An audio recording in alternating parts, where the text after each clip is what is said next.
Yae Miko is back, and yes, I'm supposed to go and find Kole. I'm supposed to give you first Sumeru impressions and go and visit my Sumeru waifu and so on. But I just got so excited when I saw how Dendro reacted with Yae Miko that I think this is going to be the first video regarding with regards to 3.0 that I wanted to make and so on.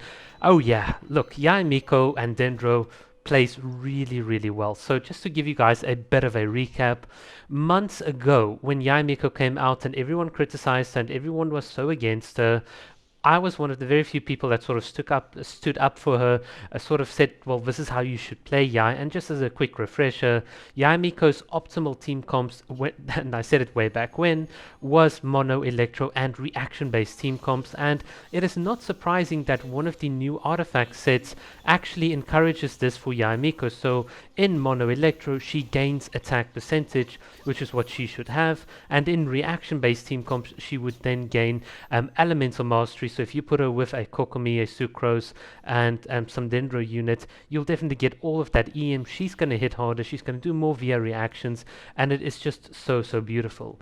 Now, unfortunately, my only Dendro unit at the moment is the Traveler, the Dendro Traveler. Talent levels are all 111, but luckily all of the or most of the Dendro reactions only require you to have a high level and a high EM on your character, so all of your substats don't really matter.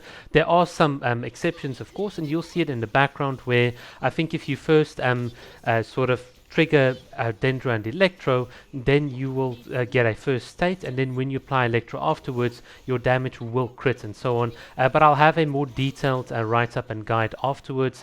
But just pay attention to the background. You'll see Yae Miko. I think there is some point where we're triggering almost like 70k critical hit on just one of her totem hits. I think it's this state, this aggravate state, that can really give you like a lot of damage and so on. And it's just so good. So yeah, apologies that I don't have more to show, but I just want to sort of give you my first impressions.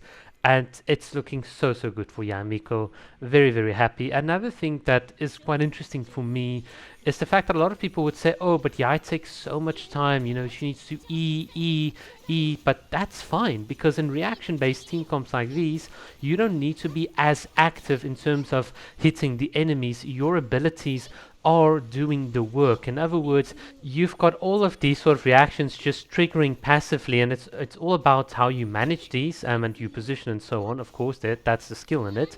But the point is, you don't need to be as active. You don't need to attack with a claymore or a polearm or whatever user, and this is like so good, because this gives Yae Miko more than enough time, even if you don't play her like optimally in terms of animation cancels and stuff like that.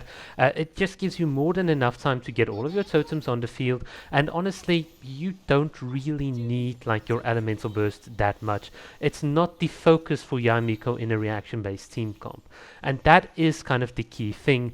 Her elemental burst is just to add that extra bit of burst damage once you're in your aggravate state and so on, and that's sort of how I sort of assess the character.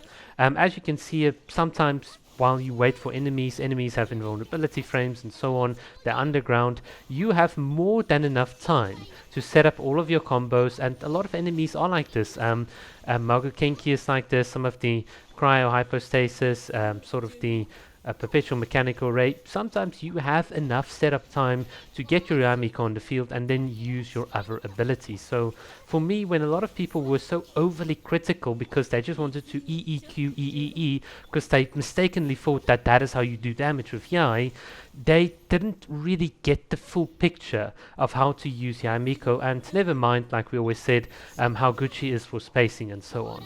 But yeah, I mean, as you guys can see in the background, if you saw there, we also even triggered at one point like 71k damage, no Bennett or Kazuha needed, and it's just so satisfying.